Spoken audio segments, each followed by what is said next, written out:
Anuj, man, glad to have you back already. It's Q1 and you're already on the second podcast of the year.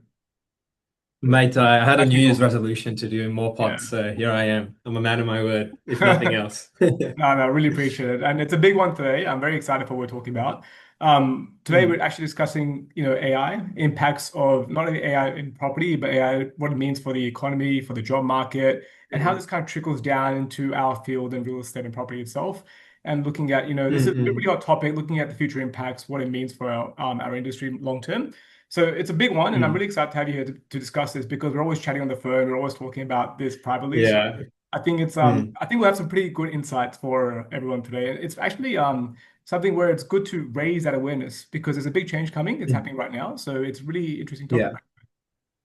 Yeah. Yeah. I think the change is coming. We might as well embrace it, right? There's no way we can stop it, so So it's good true. to talk about it. So true. And like I've been posting about this quite a lot, even the last like week or two, just because we're already seeing this impact. Like no one really knows the timelines of how quickly this change is happening, Mm, but AI is adopting so quickly. Like mm. I'm not any expert in the AI field or, not a very Yeah. tech savvy person in that space, but all I can see is it's disrupting the market, disrupting the Yeah. workspace, even taking jobs Yeah. today. So like Mm.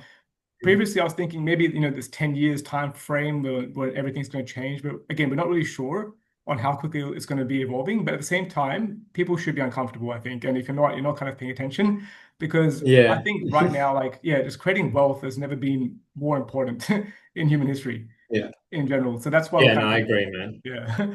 And like right now what we're seeing is like AI is just accelerating. So it's on track to replace like the majority of jobs. And even if you look at what's happening just this year alone, I was just doing some research before this podcast. So Goldman Sachs have predicted AI will take over more than 300 million jobs in the next 2 to 3 years. And in Mm, January and February of this year alone, we've seen a tech company Block cut approximately 50% of their workforce due to AI. Wise Tech cutting mm. 15% of their staff due to AI. Amazon announced 16,000 layoffs due to AI. Meta announced 1,000 layoffs and 665 layoffs for Telstra. And this is in literally January and February alone of 2026. So it's Mm. already happening, it's accelerating. And I think I talk to like a lot of clients and people every day. They're literally in roles right now that they're developing AI to take over their roles in the future. And they know that. So Mm. it's Yeah. scary space. And ultimately, Yeah. it's like if you see AI taking over, let's say 40, 50% of the workforce, what does that mean for society? How do you get ahead? Mm. And what do you do now to kind of, put yourself in a position where you can still like live a decent life, provide for your family into Yeah. the future? That's very so are you seeing similar concerns in your space? Like what are you seeing from an AI perspective?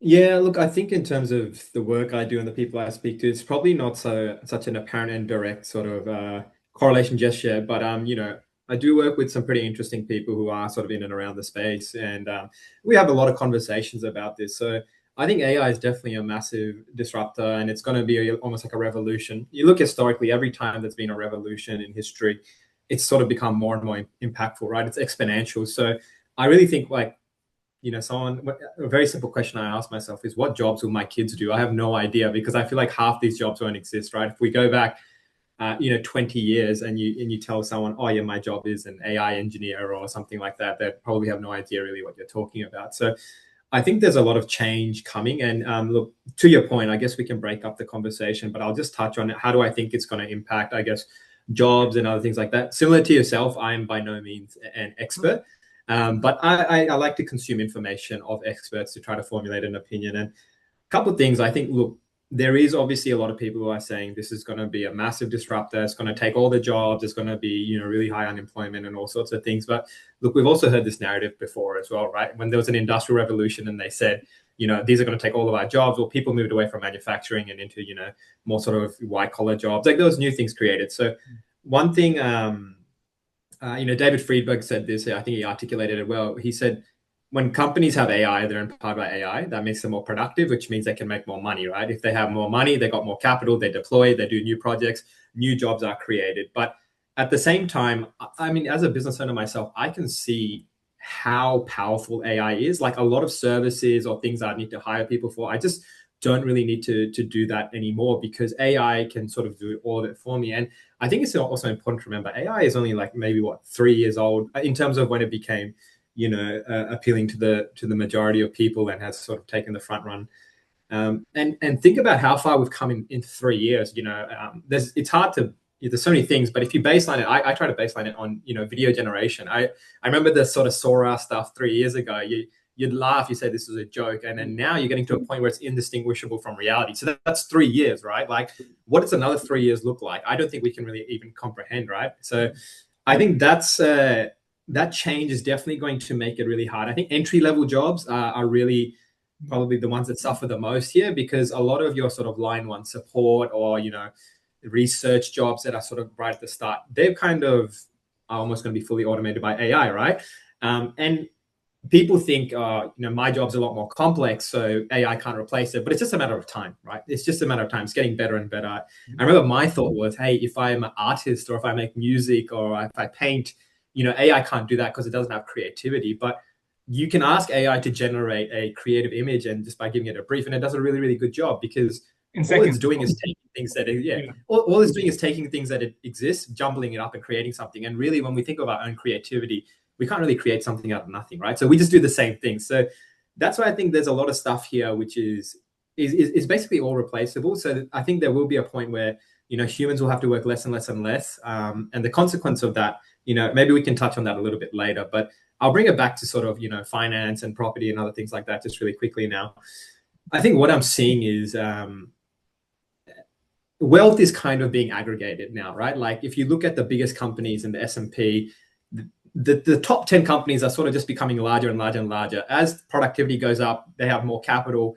They can kind of do all these different services. Before, if you wanted to manufacture something, you have to specialize in it because you need your plant to be tailored to that. You have to do this, you have to do that. But now with technology being so good, I mean, look at Amazon. Amazon does 20 things. Apple does 20 things. Tesla does 50 things. So it's like all these companies will eventually aggregate and take that. And why that's relevant is I see this sort of divergence right now where, what was once the middle class, and I think is almost being destroyed in a way, right? Like, if you have money, capital that you've invested in assets, right, they're going to continue to go up in value, right? And a big driver of that, AI is obviously important, but a lot of it is that we keep printing money, the value goes down, assets go up in value, right? And also, but then at the same time, cost of living is going up so much as well. So if you're able to invest now, you're going to see growth of these assets, and the value of the debt also goes down, because if the dollar is worth less, that means your debt's worth less and your assets cost more, right? But at the same time, if you're just caught up in the cost of living, assets are going to become more expensive, and you're kind of unfortunately going to get left behind. And I think it's an unfortunate reality, but it is kind of the era we're living in, and that's all I'm really like seeing. And there was another thing, like we talk about the share market and other things like that. People are saying, "Oh, doesn't matter. So much wealth is being created, everything's going up." But when you compare the share market's growth in terms of gold, it's actually not growing, right? I think it might even be negative. But in terms of dollars, it's gone up heaps because the dollar is just worth less. So Yeah. in It's terms of scary, it's scary the point you're mentioning, man, because we're talking about the middle class, and basically asset values keep rising. And just to your point, they're struggling just to keep up with the cost of living today.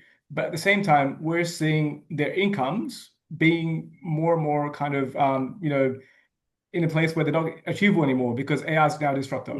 So if you look at the trend, like the last maybe like 12 to 24 months, every time you've seen like, any company announce layoffs because of AI related layoffs, making companies more efficient, what's the reaction for the stock in general? If it's a publicly traded company, the stock's risen significantly. yeah, Because ultimately what that means is the market sees that as layoffs being more efficient, and more efficient means higher margins. And ultimately, that means higher stock prices. And who benefits from that? Not your middle class employee. It's your shareholders, it's your CEOs, it's your top yeah, board. And to your point, exactly. all the wealth is now aggregated into whoever controls the best AI companies.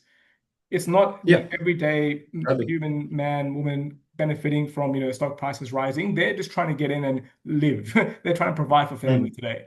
And that Exactly. income is now in a very dangerous environment where it's not going to be available Yeah, for a long time. You just don't know when. But and what yeah, happens then? It's like, is it going to be mass riots? What's the purpose for these people? The governments will need to yeah, control the majority of the middle class because, to your point, asset prices will keep rising in that yeah, environment. And how will they control the average previously median income earner or just Yeah. average family, they'll probably have to deploy. Mm, I'm just guessing here. I'm just being just doing a lot of research as well, but maybe like some kind of universal income to make sure that yeah. people can just survive because all Mm, of your top 10%, they're going to be already, kind of earning assets. They're going to be part of these major AI mm, companies. They're going to be part of the next revolution. And to be honest, like people like even today talk about, hey, you should embrace AI. You should, make sure you can leverage that to, make money yourselves. And ultimately mm. that is true, but not everyone has skills to, go Mm. into AI space and Of make a living. course. Not Yeah. everyone has the skills. Yeah. And the way it's kind of just evolving so quickly and it's processing things, not everyone can learn those skills in such a short time frame, Mm.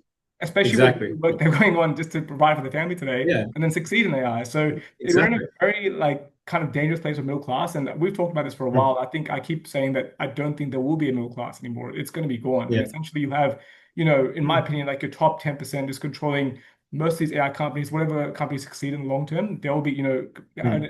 as a monopoly essentially and driving all these Yeah. products, this revolution. And who else will Yeah. succeed coming out who's not in AI? So if you're not in AI anymore, how are you going to showcase yourself to stand out and have wealth? You have to have assets. Mm.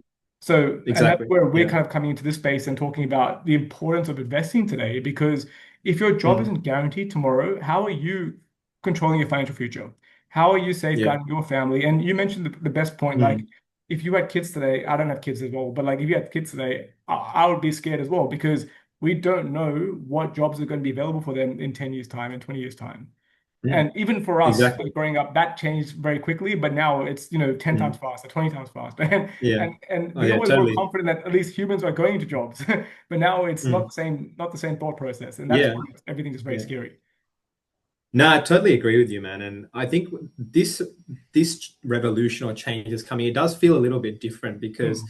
it's not that you're inventing something that can do part of the job. You're kind of Yeah. creating something which can do the whole thing. And even now, just come back to your point, or when they're telling people get into AI, do this and this, is such a rapidly evolving landscape. By the time you learn one thing, the next thing is already out. And then also, we're now getting to a point where AIs can train other AIs. So it's like, at Yeah. what level is human intervention even Yeah. sort of needed? And you're right. I mean, if a company is embracing AI, look, I always say that the more electrified or the more technology a company uses, typically the more productive it gets. Yes, it's maybe more vulnerable because if everything's centrally controlled, then Mm. it's vulnerable to being hacked or whatever. But if you look on the general basis, let's just talk about cars. If you have or trucks, if trucks can drive themselves, right, they're not going to have any accidents because they're perfect drivers. They don't get Yeah. sleepy. They don't do this. They don't do that.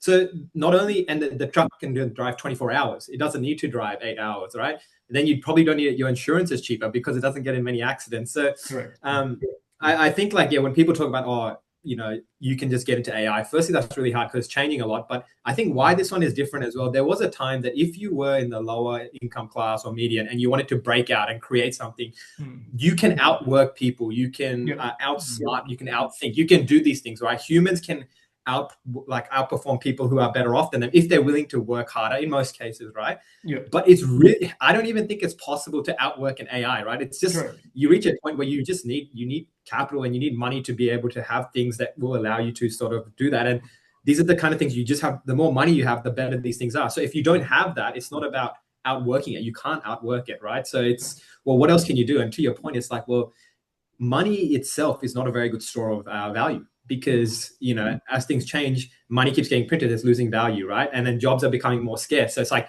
I have less sources of income, the money is losing its value, and it's not a good store of value. So you have to invest in hard assets, right? Like, Mm. I mean, ideally, right? Property is a really good example. It's done quite well. It works well in twofold because your debt becomes less valuable and the property goes up in value. So it's two things that are moving. Yep. I mean, you look at gold or these precious metals, how crazy they've Correct. gone, right? And look, I don't think they're 100%, Correct. correctly priced or whatever. There's a bit of Yeah. sentiment trading in there, but And these are things you know, AI can't replace, which is very important as well. exactly. So Yeah. it's a physical sort of thing. So I go on tangents and I get really into these conversations and we start talking about AI. But yeah, please keep me on track here. But Yeah. to answer your question, I think, yeah, jobs are going to be not destroyed, but you basically no longer going to be required, right? Correct. And maybe you have 80% of jobs are no longer required. You have a small bunch of people who do some of the work, but AI does most of the work. And I think you're right. I think we will have to have some kind of universal income because if people don't need to work, everything's so productive. It should be quite cheap to give everyone their needs. Yeah. How we distribute people's wants is going to be interesting, right? Yeah. Like, Yeah. what's your allocation look like there? But I think the window, and I don't mean to be alarmist, and I wish this wasn't the reality, but I do think the window is actually closing. Like, I Yes. think there's maybe 5 years, and Mm. then it's not impossible. It just gets really, really hard, really, really Yeah. hard to sort of do Correct. anything. Yeah. And I was And then always thinking like maybe 2 to 5 years, initially, but like yeah, right now, if you're not, kind of mm, working on securing your financial wealth, this universal income that's has to be coming, in my opinion, in some sort of yeah, form, it's not going to be mm, enough to your point, fulfill your wants.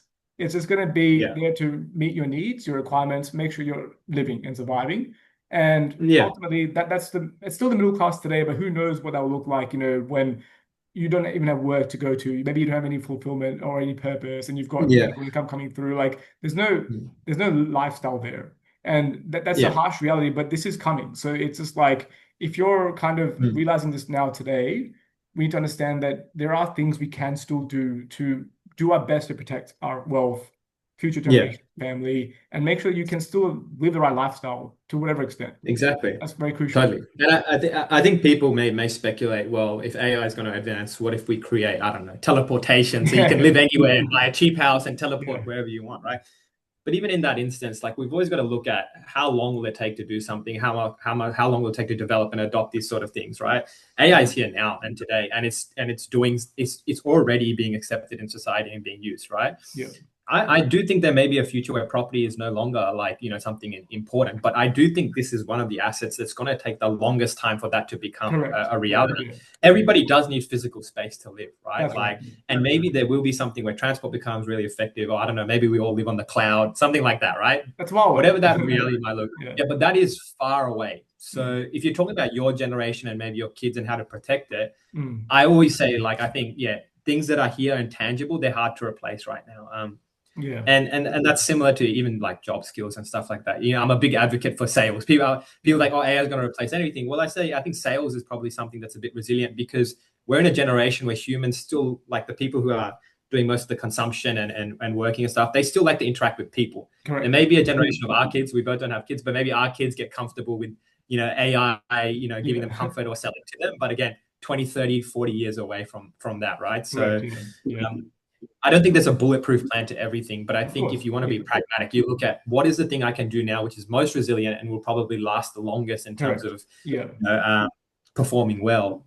I think I think property is definitely up there. Exactly. And to your point, like we're not saying this is a guarantee. We're not saying that you invest in property today and you're going to live the best life in the future. But what we're saying is Yeah, the probabilities and what everything is pointing towards is scarce assets, which have, a human requirement like property, the hard assets.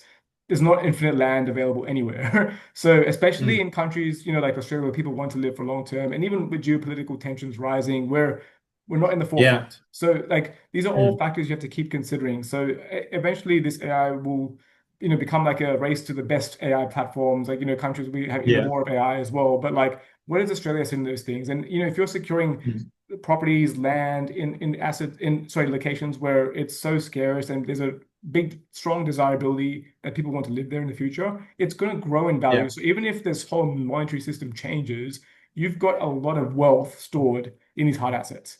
And you can leverage that. yeah, And they can probably feed generations at that point because if that monetary system does change, guess what happens to asset values? mm, They absolutely skyrocket.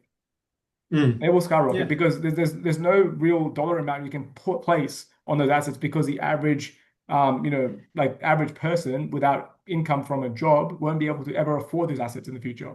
They'll be yeah, only available to yeah, the top 10% who are ultra wealthy and they'll pay anything mm, to secure these assets in the yeah, future. So I think yeah, right now it's a time to really think about, the impacts of AI mm, on your job, on your family, for your kids, and looking at the right mm, type of investments. And to your point, like it's not just property, anything hard assets that's scarce, that have limited supply, gold, silver, precious metals. That's why we're all seeing them rise in the background. And obviously they can be due to geopolitical tensions and whatnot. And mm, inflation is going to be here for a long, long time until we kind of yeah, get to the space where yeah, maybe there's a universal income. But right now, your best bet is to put the odds in your favor and take some yeah, action. So if you're yeah, going to work every day and then you're seeing, this whole kind of workspace changing, the shift is happening, people are being made redundant, people are talking about AI coming into your workspace, and you're thinking, I'm going to embrace this. That's great. You can embrace it from a workspace point of view, like you can focus on your 9 to 5, and but in my opinion, that might only get you so far. Eventually, to your mm, point, you can't outwork AI, you can't outsmart it. It doesn't sleep, it mm, doesn't need to eat, doesn't get mm, tired, and it's learning, mm. honestly, God knows how much faster than we process and take things in. So, Yeah. and just the scale of how fast that's happening, it will take over your role at some point, Mm, in my opinion. I mm, think that's inevitable. It can do CEO's mm, roles, everything it can do, but like that will take time. But overall, mm, human interaction, to your point, those roles will be more, kind of required. But at the moment, majority of roles are at risk. So it's mm, my opinion that you really got to take action. And I think I was going to talk about this as well. So with all this stuff happening, we're also seeing government policies take shape the way take form and kind of have an impact into what's happening with our financial futures today. So in my opinion, the government's always been very reactive and then haven't been mm. kind of planning ahead, and same as RBA, for example. So right now, Yeah. for example, Australia's economy, we're not seeing, some great GDP numbers. It's not really growing. Mm, It's not really that productive. But in terms of unemployment rates, in terms of, just GDP in general, GDP is slightly growing. Unemployment at fairly decent lows right now, nothing mm, too alarming. But in my opinion, if you're still raising rates in this environment, and if you think about raising rates aggressively in this environment where things can just flip in a few months, I don't mm. see that as them being, too kind of predictive of what can happen. They're just being very, very reactive.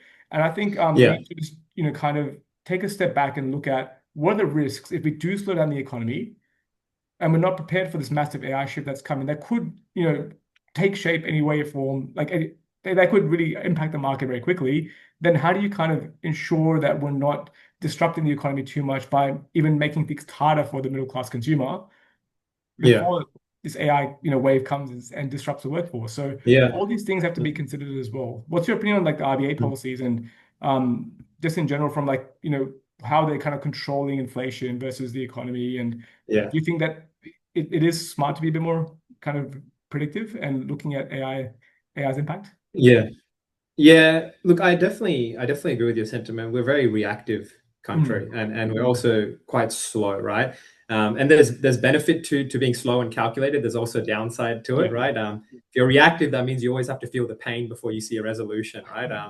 And in AI, I think Australia is definitely going to be one of the slower countries because we've got so much regulation. We don't like to adapt that fast, right? So mm, I mean, when I think about our government and compare it to the rest of the world, like if you look at America, right, or like China, there's obviously an AI race, and they're keeping regulation loose so they can try to win that, but you don't know correct. what consequences could come. So, loose and fast, maybe a little bit less safe, but we are safe and reactive. So, and like, look, when it comes to RBA and cash rates, like, I mean, I'm always puzzled by actually what's been happening the last couple of years. If I'm being honest, like Mm, since COVID, it's just seems like our fundamentals and the theories we know keep falling over time and time again, yeah, right? But I think the fact that rates were they've been rising, like so increasing rates. They had one of the shortest cutting cycles, historically. I mean, probably have to go back to that, but I really don't think it has the intended impact on inflation. What they think, right? They're trying to mm, use tools which were very effective historically to try to solve modern day issues, and I mm, feel a disconnect there because I've when rates are going up, and I know this was at least true previously, it's yes, you tighten spending in the people who have debt and other things like that, but a lot of the consumption wasn't coming from those people because they were kind of already feeling the pinch from having mortgages and getting all this debt and correct. other things like that. I feel like whilst they're increasing rates, it's not really slowing down inflation, and that's what we saw. And then as soon as they cut it went up a little bit, or it wasn't getting the intended impact, and then we're back to going up. It's like, well, how far up can we go? Because we're almost at a point now where you're going to start breaking people. Like I think about all these loans that were originated at 2 or 3%, right? If you were to do a reassessment, these are all in these will none of these would get approved, right? Correct. Yeah. And then also this DTI cap of 6, or this guideline they provide, debt to income ratio should be 6. Yeah. Again, there's so many people in the book already who are already crossing that. So a lot of these changes and policies they're doing, I just don't know, and it's multivariable. There's so much going on, but I just time and time again, I think it's tightening people who probably are already being quite conscious of their spending, and it's not actually resolving the issue we're after. And what does that mean? I mean, do I think they're going to change? I don't really think so. I think they're going to try to follow what they know, unless there's something really significant that happens. And what does that actually mean for your everyday person? It means that you should expect that things are actually going to get more difficult. Like, oh, lending might get tighter, or in opportunities and your ability to do things actually might become more difficult, and the money you can make from property is going to become less. Like even with the CGT reform they're talking about, it's going to be forward looking, but that's a 25% more tax people might have to pay. And I empathize with people, because there's so many people who have got onto the property train a little bit later because they've realized there's money there, and they've just got a few properties, and now when they're starting to build their portfolio, those are the people that are going to get hit with this additional tax, right? The people who have already sort of used the system and built their wealth, they're not going to care as much because they've already made their money. So I think, there's a couple of things impending, which is going to make property still going to go up, but your ability to acquire these assets from the debt side or the more and more difficult, getting more difficult. The economics of it are going to become more challenging, right? So I like to think I'm a relaxed person, and I don't like to take on too much stress and pressure. But yeah, I mean, I do have conversations with myself and my friends and family about like, I think we need to do some things now, because it's not like you can sit on your hands and things will just grow. Like, it's evolving very fast, and whilst there's opportunity, you should try to take advantage. It's a privileged thing to say. Not everyone can take opportunity, but if you have that option, or even if you thought you can't do it, it's worth just checking it out or exploring. Has things changed? Has my circumstances changed? Can I try to do something? Because I think there's a few years left, and then the world's going to be almost unrecognizable or very different. Place. And I think like you made a very good point about, let's say, for example, they're very reactive right now with the government policies, the RBA. So if you're someone that's sitting back and you're watching the media and you're looking at, hey, I've got CGT increase to deal with, I've got rising rates to deal with, all this is going against me to get into the market or start investing or do something to secure my financial future today. Well, you're again worrying about the wrong things. These things are out of our control. What's in your control is what you can do today, and whatever you can do will help you eventually. So, like for example, the government's not going to care about your future, to be very honest with you. The RBA is looking at inflation in the completely wrong lens, in my view. The last report showed, for example, you've got luxury spending and rents being the main driver of inflation. I think just this week they came out with a very hawkish tone. And what happened this week? Well, we just had a massive conflict in the Middle East, and oil prices are shooting up. Is that the everyday Australian spending more? No, but the oil prices shooting up will obviously cause more inflation in the market, and then that's not a reason to hurt the everyday Australian more. But that's the way they're kind of looking at their next rate rise in May or whatever that is. So, well, to me, it doesn't make any sense. It doesn't really help anyone. It doesn't even help inflation, to be honest. What helps inflation is fixing the housing crisis and not stimulating more demand by introducing this 5% first-time buyer scheme that drives prices up like 200 grand in a week in locations. So it's just like we're in a very unfortunate time where you've got the middle class being crunched from all sides. And I don't even think the government policies or the RBA policies are helping them. I don't think that this AI kind of boom and infiltration into the workspace is going to help either. So that middle class will feel that burn. They'll feel tired in the next 2-3 years for sure. And that's where I feel it's the most important. And the majority of the people are in the middle class, by the way. So I think this impacts everyone in some way, shape, or form. So I truly believe you've got like 2 to 5 years. And it's a very harsh truth, but I just want to be blunt and honest. Like in 2 to 5 years, if there hasn't been any steps on your side to kind of try to get ahead financially, there will be some painful times to come, in my opinion. And we can see that already happening today. So and this is not just like a threat, or it's not just like a dire warning, but it's just something that I'm pretty passionate about. It's a transparent truth, right? The transparent truth, because we speak to people every single day, and we speak to people with families, with kids, and everyone's worried. And we see people actively trying to get things done in the market. So ultimately, forget the noise. Ultimately, AI we can't control. We're talking about it today because it's going to impact your life. We can't control it. We can't control government policies. We can't control what the RBA does. But what we can control is you taking action, ourselves taking action, and making sure we do whatever we can to make our life better. And everyone has a different definition of this. So it's not, there's no universal definition of financial freedom, success, how we want to see ourselves in the future, our purpose. But ultimately, we know what we can control. So we're just saying that things are going to change. It is unfortunate, but I think now is the best time to definitely make a move. No, I totally agree. And I think you hit the nail on the head. Like what success looks like and what all these things like, these are all, sort of, they're at your own, there's no objective reality of this. It's all subjective. But I think you made a good point. There's a lot of people talk about what they can't control. We can't control what AI is going to do. We can't control what jobs they're going to do. We probably have some limited influence on what the government's going to do. I think the government has the best intentions, but a lot of times a decision has unintended consequences, as we saw with the 5% deposit. Yeah, Yes. 5% deposit, prices go up by 15%. Does it really help? And so I think you're right. Whatever success looks like for you, or whatever it is you want to do, just treat the next couple of years as very important, right? Like, Yeah. I think stay on top of the news because there's so much happening all the time. Just keep updated. I used to say this to myself a lot when I was younger. I was like, oh, I've got plenty of time. I'll do this. I'll do this. I'll do this. And I don't think life is short, but life is unpredictable. So Yeah, for if there's an sure. opportunity today where you can do something, I think you should take it because there's no guarantee that exists tomorrow, and whatever that might be, right? That could be buying property. That could be becoming a DJ, right? Like, but 100%. I'm 100%. saying Yeah. whatever it is you want to do, you should have a hard think about the next couple of years because I think the gate is not going to be closed, but it's just going to be a lot harder to get through. Yeah, man, for sure, for sure. It's very interesting times coming, man. So this is a good discussion. Yeah. Like it's Yeah, gonna get a man. bit Well, it's crazy good we around here. recorded one.